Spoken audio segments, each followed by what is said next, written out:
Instagram के देखते समय भी आप डाल सकते हो। मैं कोशिश करूंगा कि लाइव मुझे यदि कोई क्वेश्चन दिखेगा तो मैं उसको लेने के लिए। आप मीकोम जीन एसोसिएटेड सिंड्रोम के बारे में बताइए सर।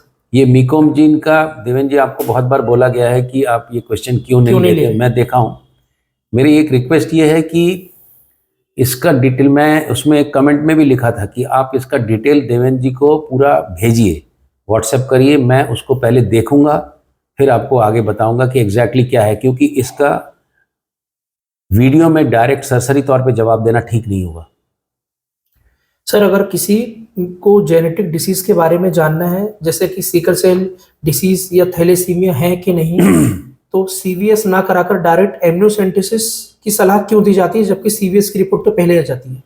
ये क्वेश्चन बहुत अच्छा है और मैं ये कोशिश करता हूं कि आपका सीवीएस कर देने के लिए, ताकि आपको रिपोर्ट जल्दी मिल सके, बशर्ते आपके और आपके हस्बैंड के जो सिकल सेल हो या फिर थैलेसीमिया का यदि आप कैरियर हैं तो उसका म्यूटेशन जान के रखना बहुत ज़रूरी है।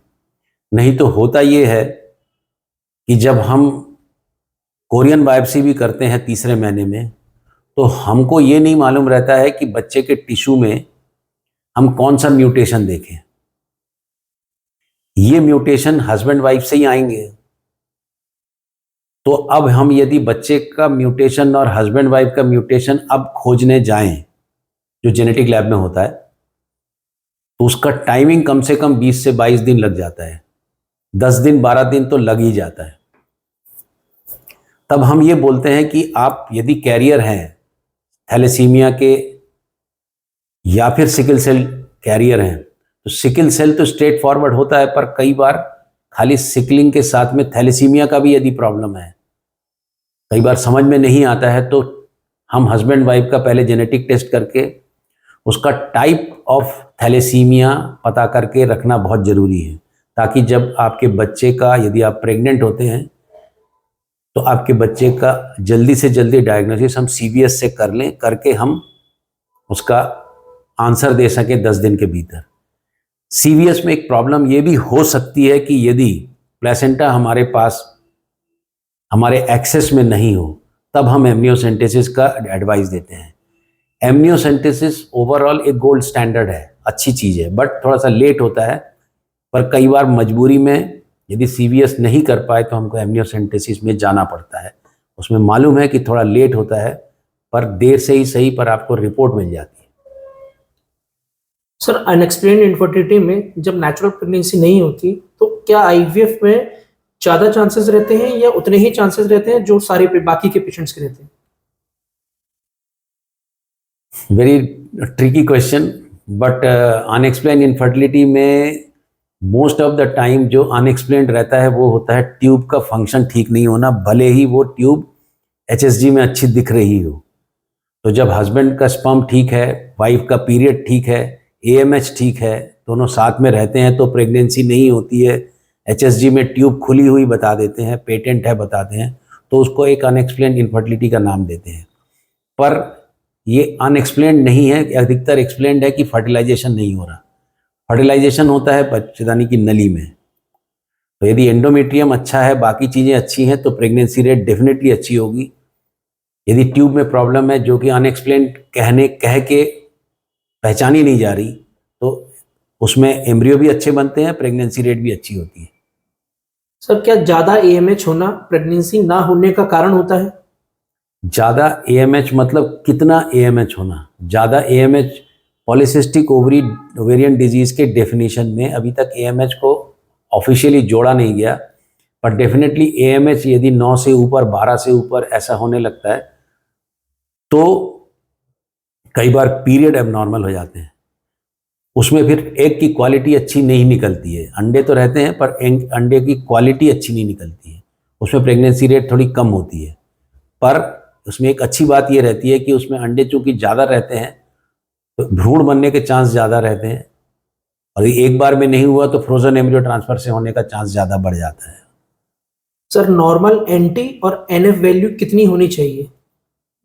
नॉर्मल एनटी और एनएफ, न्यूक्लियर फोल्ड और एनटी, अगेन ये एक जो क्वेश्चन है, जो एंटी कितनी होनी चाहिए, एंटी कितनी होनी चाहिए, वो डिपेंड करता है कि आपका एंटी के साथ में बच्चे की लेंथ कितनी है।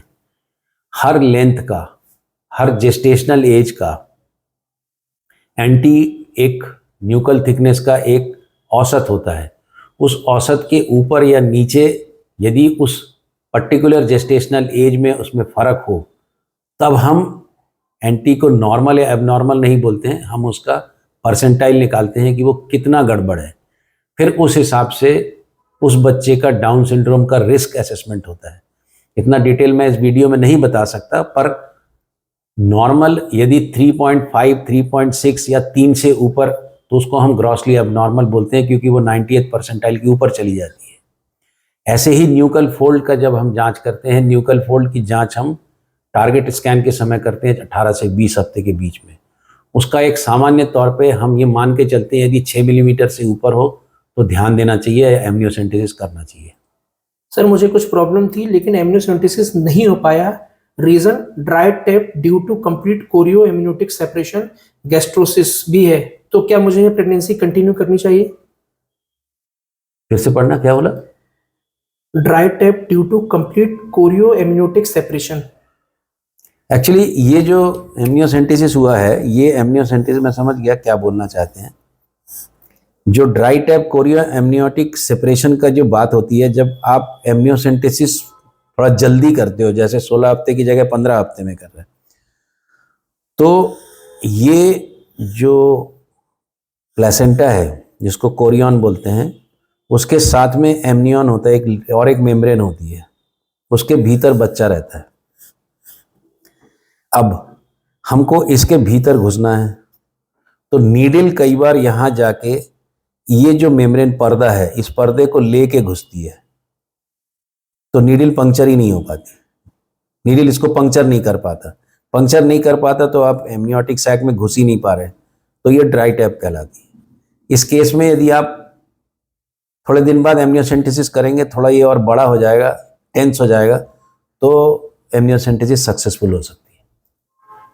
सुनने और जुड़ने के लिए बहुत बहुत धन्यवाद, और आप ऐसे ही क्वेश्चन भेजते रहिए। मेरी कोशिश रहेगी कि हम उसको जितना हो सके जवाब दे सकें।